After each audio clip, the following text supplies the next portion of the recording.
Aujourd'hui, partageons la parole de Dieu avec un sermon intitulé « Le bel amour fraternel ». Puisque de nombreux nouveaux membres nous ont rejoints et que les Sions du monde entier sont remplis de beaucoup de membres,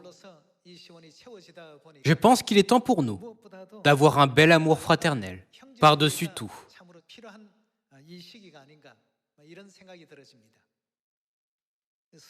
Que dit la Bible de l'amour fraternel? Et quel genre d'amour fraternel Dieu veut-il que nous ayons en cette époque?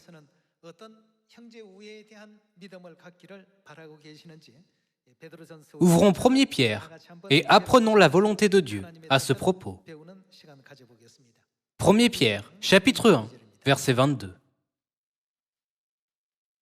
Ayant purifié vos âmes, en obéissant à la vérité pour avoir un amour fraternel sincère, aimez-vous ardemment les uns les autres de tout votre cœur, puisque vous avez été régénérés, non par une semence corruptible, mais par une semence incorruptible, par la parole vivante et permanente de Dieu.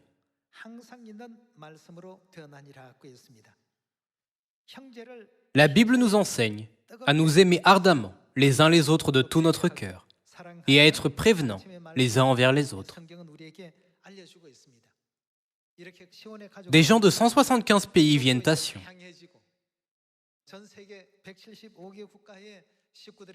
Pour cette raison, leur langue, culture et environnement sont tous différents. À travers cette diversité, Dieu nous enseigne à devenir un. Chaque année, Mère Céleste nous enseigne continuellement l'amour fraternel en disant « Accomplissez l'œuvre de l'Évangile par une belle union ».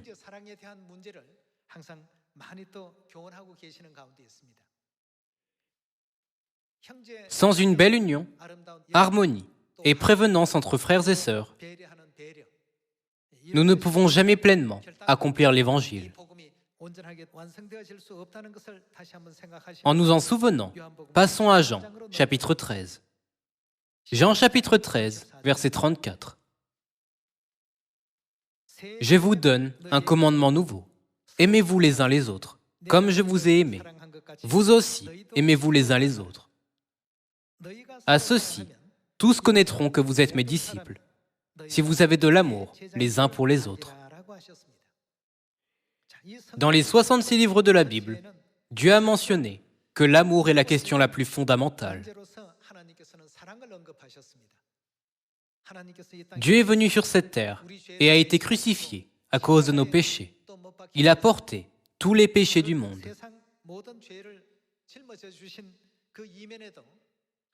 En un mot, tout cela peut être appelé amour. Tout le peuple de Sion qui suit Dieu doit ressembler à Dieu. S'ils ne sont pas prévenants les uns envers les autres et ne savent pas comment s'unir, ils ne peuvent pas accomplir le commandement nouveau, c'est-à-dire la nouvelle alliance que Dieu nous a accordée. La Corée et les États-Unis sont loin l'un de l'autre.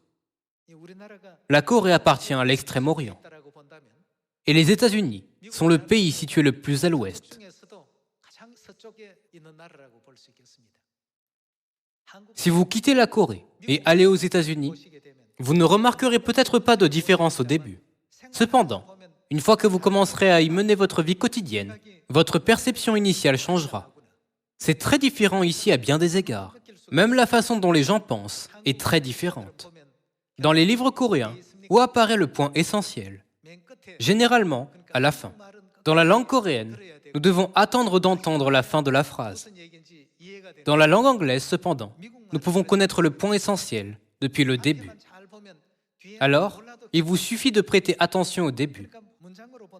La partie importante vient en tête de phrase. Mais en coréen, la partie importante vient à sa queue. En plus de cet exemple simple, il y a beaucoup d'autres différences dans notre vie. Il y a tant de différences. J'ai partagé quelques exemples, mais il y a en fait beaucoup plus de différences. Bien que nous regardions tous la même chose, Parce que notre culture individuelle, notre éducation et notre environnement sont tous différents, nos opinions sont également différentes. Je peux considérer quelque chose comme très important, mais quelqu'un d'autre peut le considérer comme ordinaire. Parce que ce que nous considérons comme important est différent. Nos points de vue sont également différents. Chacun peut indiquer des choses différentes en disant que ceci est plus important et cela est plus important. Par conséquent, nous devons céder un peu les uns aux autres et retirer nos propres opinions et insistances. Lorsque nous cédons les uns aux autres, l'Église peut fonctionner gracieusement. Sinon, nous ne pouvons jamais achever l'œuvre de l'Évangile. C'est pourquoi la Bible mentionne l'amour tant de fois. Dieu nous l'a donné comme un commandement. Je vous donne un commandement nouveau. Aimez-vous les uns les autres. Comme je vous ai aimés, vous aussi, aimez-vous les uns les autres. Jésus-Christ nous a tellement aimés qu'il est même mort sur la croix pour nous, lorsque nous étions encore des pécheurs.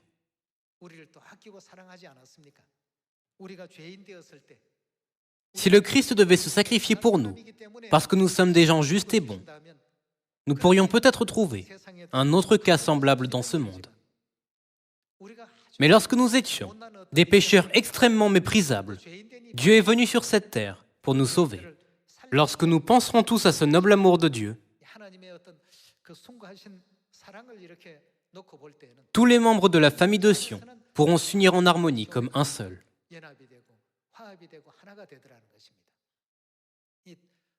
Il y a beaucoup d'autres différences entre l'Orient et l'Occident, dans les points de vue et les pensées.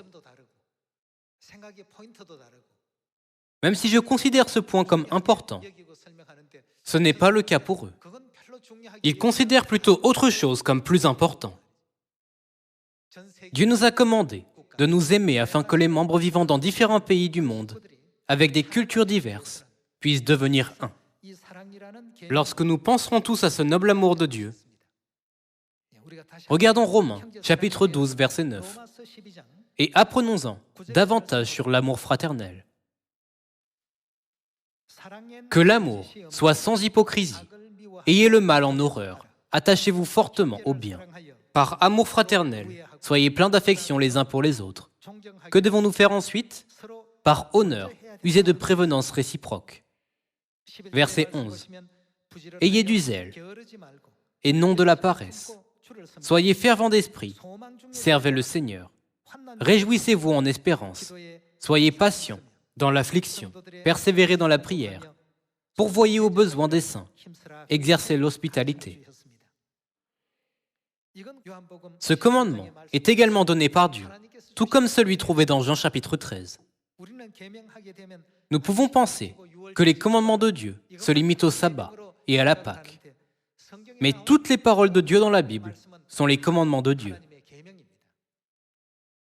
Romains chapitre 13, verset 8 explique l'amour fraternel comme suit. Ne devez rien à personne, si ce n'est de vous aimer les uns les autres. Car celui qui aime les autres a fait quoi? Il a accompli la loi.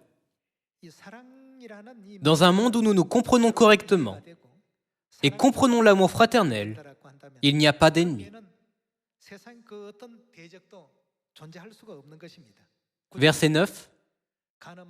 En effet, les commandements, tu ne commettras point d'adultère, tu ne tueras point, tu ne déroberas point, tu ne convoiteras point, et ce qu'il peut encore y avoir se résume dans cette parole. Tu aimeras ton prochain comme toi-même. Il est impossible pour quelqu'un qui a l'amour de tuer, de dérober, de convoiter ou de faire du mal à autrui pour son profit personnel.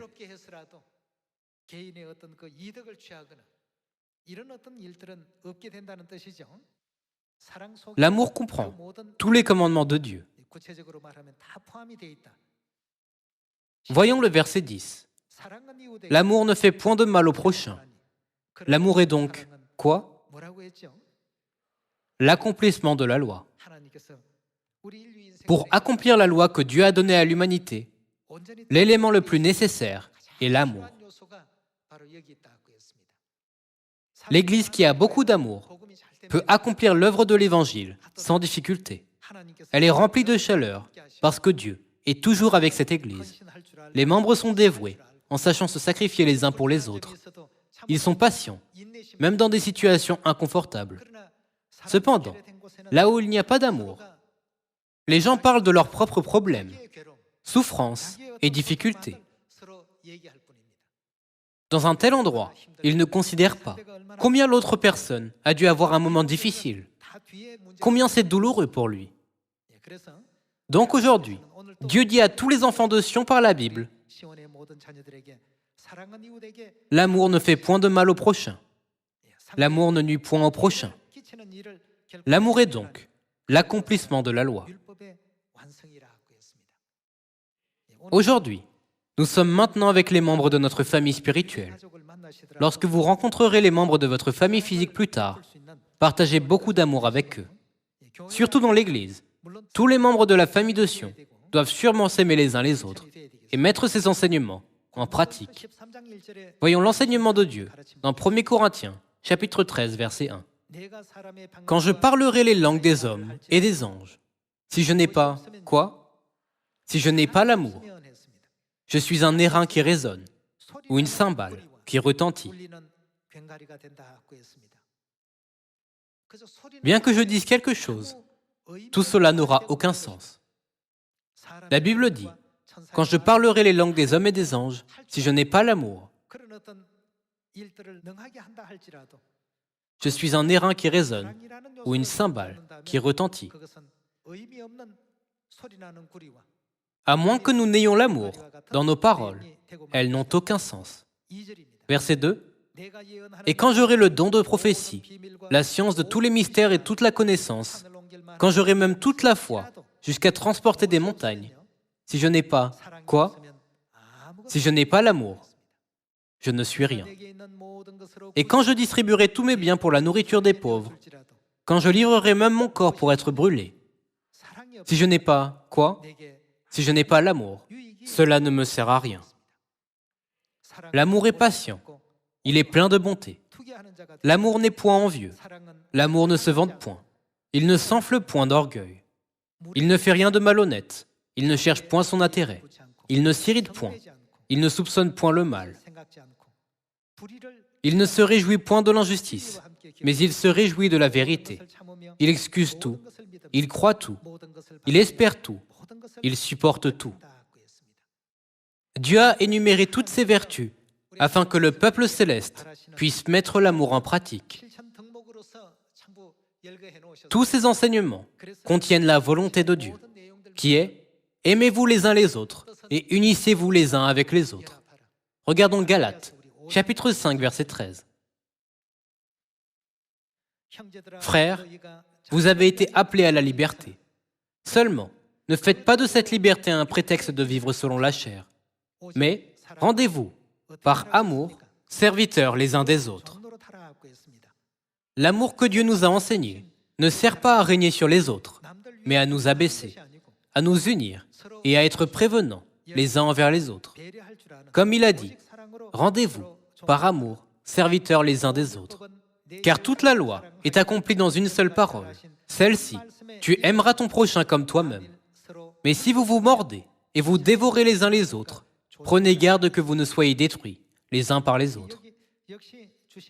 Toutes les paroles données ici signifient également que nous devons nous aimer les uns les autres, n'est-ce pas? Voyons Éphésiens, chapitre 5, verset 1. Devenez donc les imitateurs de Dieu, comme des enfants bien-aimés, et marchez dans l'amour, à l'exemple de Christ, qui nous a aimés. Comment Dieu nous a-t-il aimés? Nous avons été chassés sur la terre et étions condamnés à mourir à cause des graves péchés que nous avons commis dans le ciel. Dieu est venu sur cette terre en ayant pitié de tels pécheurs et a porté tous nos péchés, sans hésiter à se sacrifier sur la croix. N'a-t-il pas passé toute sa vie à porter nos péchés et marcher dans l'amour, à l'exemple de Christ qui nous a aimés et qui s'est livré lui-même à Dieu pour nous, comme une offrande et un sacrifice de bonne odeur. Que la débauche, ni aucune impureté, ni la cupidité, ne soit pas même nommé parmi vous, ainsi qu'il convient à des saints. Qu'on n'entende ni paroles grossières, ni propos insensés ou équivoques, choses qui sont contraires à la bienséance, qu'on entende plutôt des actions de grâce. Car, sachez-le bien, aucun débauché, ou impur, ou cupide, c'est-à-dire idolâtre, n'a d'héritage dans le royaume de Christ et de Dieu. Que personne ne vous séduise par de vains discours, car c'est à cause de ces choses que la colère de Dieu vient sur les fils de la rébellion. N'ayez donc aucune part avec eux. Autrefois, vous étiez ténèbres, et maintenant, vous êtes lumière dans le Seigneur. Marchez comme des enfants de lumière. Les enfants de lumière doivent rester dans l'amour et s'unir dans l'amour. Tout cela est possible, car à qui ressemblons-nous? Éphésiens chapitre 5, verset 1 dit « Devenez donc les imitateurs de Dieu, comme des enfants bien-aimés. Vivons notre vie comme Dieu nous l'a montré. »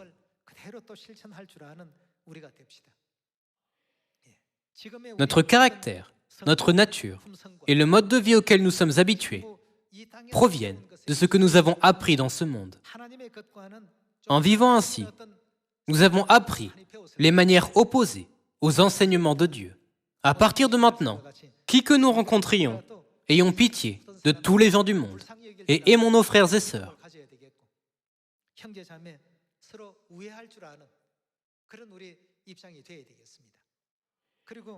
Peu importe qui nous voit, il faut qu'il soit dit de nous, parce que vous allez à l'église de Dieu. Vous êtes plein d'amour et de prévenance pour les autres. Lorsque nous entendrons ces paroles, ne serons-nous pas trouvés dignes d'être appelés les vrais enfants de Dieu, vivant en société? Ce n'est pas grave de perdre un petit nombre de choses de la terre, mais nous ne devons jamais perdre même la plus petite des choses du ciel. Aimons les frères et sœurs de tout notre cœur, en obéissant aux commandements de Dieu, et accumulons d'abondantes bénédictions célestes. Regardons Colossiens, chapitre 3, verset 12. Ainsi donc, comme des élus de Dieu, saints et bien-aimés, revêtez-vous de sentiments de compassion, de bonté, d'humilité, de douceur, de patience. Supportez-vous les uns les autres. Et, si l'un a sujet de se plaindre de l'autre, pardonnez-vous réciproquement. De même que Christ vous a pardonné, pardonnez-vous aussi. Mais par-dessus toutes ces choses, revêtez-vous de quoi? De l'amour. Lorsque vous pardonnez à quelqu'un, ne laissez aucun mauvais sentiment, mais revêtez-vous de l'amour par-dessus toutes ces choses, qui est le lien de la perfection. Continuons avec le verset 15.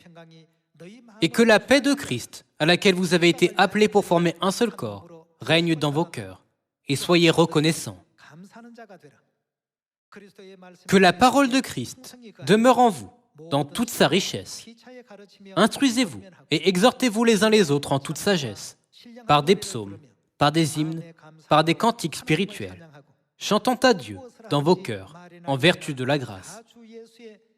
Et quoi que vous fassiez, en parole ou en œuvre, faites tout au nom du Seigneur Jésus, en rendant par lui des actions de grâce à Dieu le Père.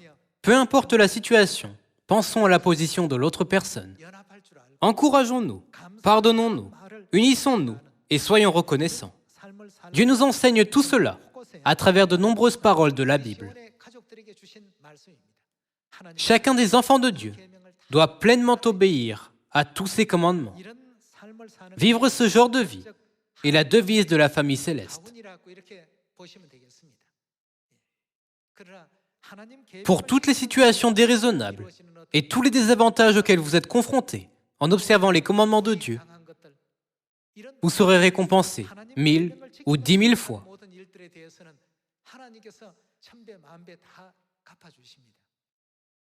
Réfléchissons au cas de Job. À quel point Job a-t-il vécu gracieusement et sincèrement en obéissant à la volonté de Dieu? Bien que Satan, le diable, ait entravé et dérangé Job, il a gardé son intégrité sous de telles épreuves jusqu'à la fin. Par la suite, Dieu a rétabli tout ce qu'il avait perdu et l'a béni 2 fois plus qu'auparavant.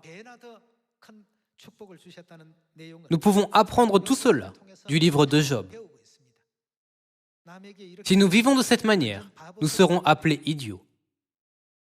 Bien que nous soyons traités ainsi, en vivant dans ce monde, Dieu et les anges dans le ciel nous réconforteront en disant « Vous vous repentez vraiment de vos péchés. » Lorsque nous irons au ciel, Dieu nous accordera les plus grandes bénédictions.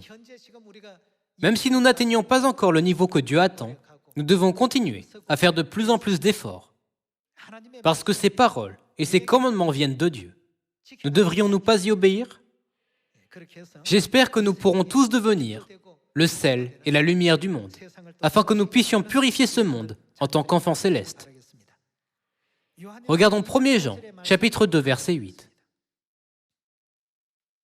Toutefois, c'est un commandement nouveau que je vous écris, qui est vrai en lui et en vous, car les ténèbres se dissipent et la lumière véritable paraît déjà. Celui qui prétend être dans la lumière et qui est son frère est encore dans les ténèbres. Celui qui prétend être dans la vérité et qui est son frère est encore dans les ténèbres. Verset 10. Celui qui aime son frère demeure dans la lumière, et aucune occasion de chute n'est en lui. Mais celui qui est son frère est dans les ténèbres. Il marche dans les ténèbres, et il ne sait où il va, parce que les ténèbres ont aveuglé ses yeux. Frères et sœurs, si nous vivons en suivant le commandement nouveau, c'est vivre en suivant la nouvelle alliance. Nous devons nous aimer les uns les autres. C'est l'enseignement de Dieu. Même si les autres s'emportent, on nous dit de les aimer. À quel point est-il difficile de mettre cet enseignement en pratique? En tant que membres de Sion, lorsque nous marchons vers le royaume éternel des cieux, tout en portant notre propre croix, nous devons continuer à remercier, même dans des circonstances défavorables. Nous devons également être prévenants les uns envers les autres.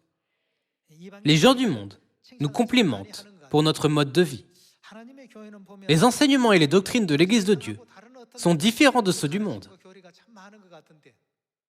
Nous ne savons pas grand-chose sur eux, mais tous les membres de l'Église sont agréables et gentils. Leur gentillesse peut être vue sur leur visage et est évidente dans leurs œuvres. De nos jours, nous pouvons souvent entendre nos voisins dire ces paroles.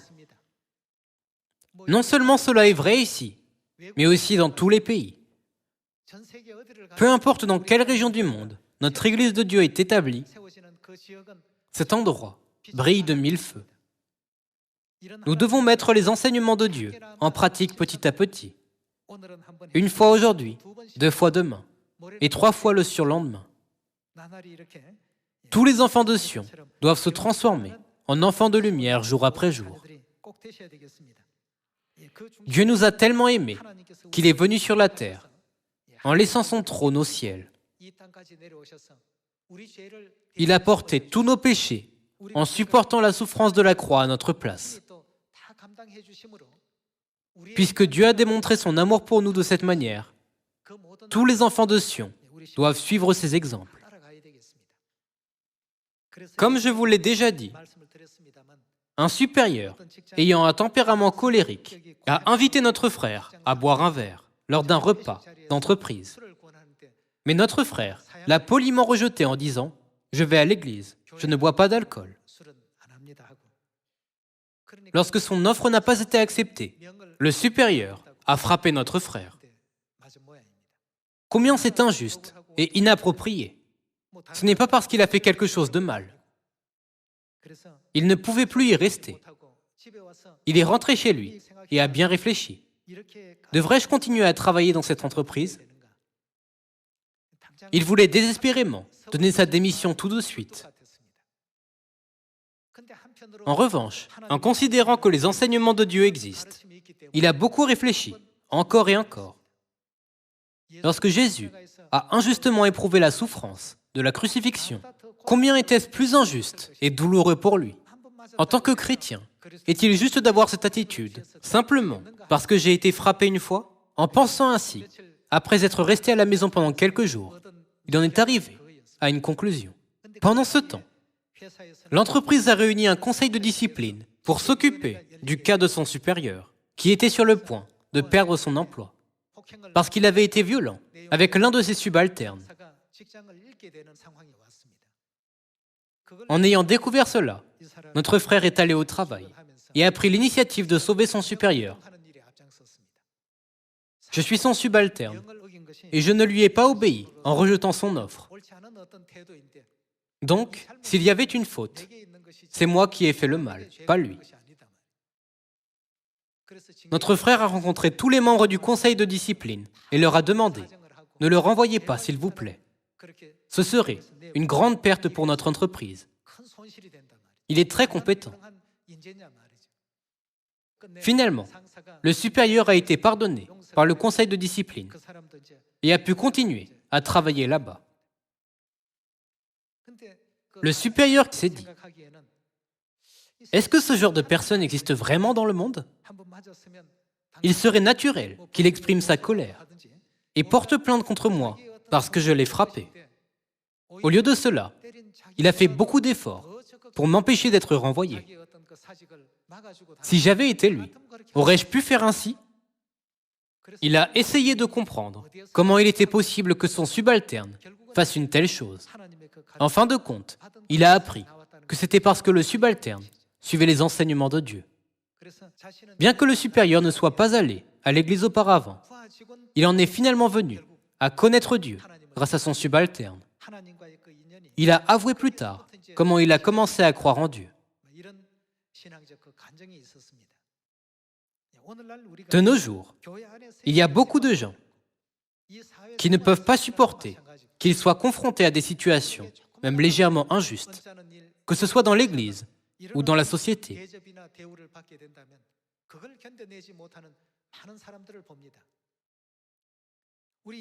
À quel point Jésus a-t-il été traité faussement et injustement ? Nous, les pécheurs, méritons la crucifixion. Mais Jésus, qui était sans péché, a porté la croix à notre place et a enduré la moquerie et le mépris de tous les gens. Ils ont même craché sur lui, l'ont frappé à coups de poing et l'ont giflé. Il est passé par la crucifixion en entendant de nombreux propos injurieux. À quel point cela a dû être plus douloureux que ma souffrance actuelle.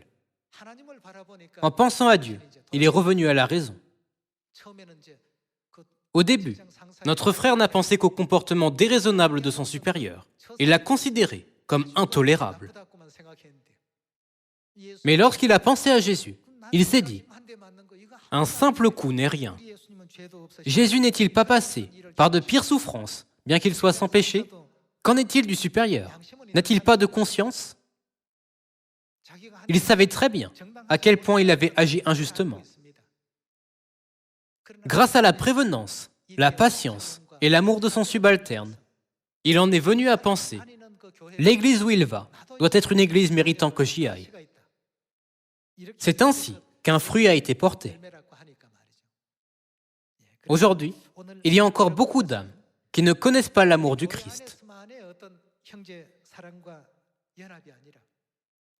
Nous devons mettre en pratique l'amour fraternel, l'union et le saint amour de Dieu avec les gens autour de nous. Non seulement lorsque nous sommes à l'église, mais aussi lorsque nous sommes à l'extérieur. Dieu nous a donné le privilège de partager l'amour avec tout le monde. Ne devrions-nous pas partager cet amour avec eux, puisque nous l'avons reçu en abondance ?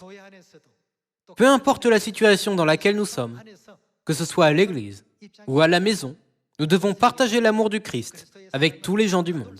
En espérant que vous serez tous de gentils fils et filles de Dieu, j'aimerais conclure le sermon d'aujourd'hui. Merci beaucoup.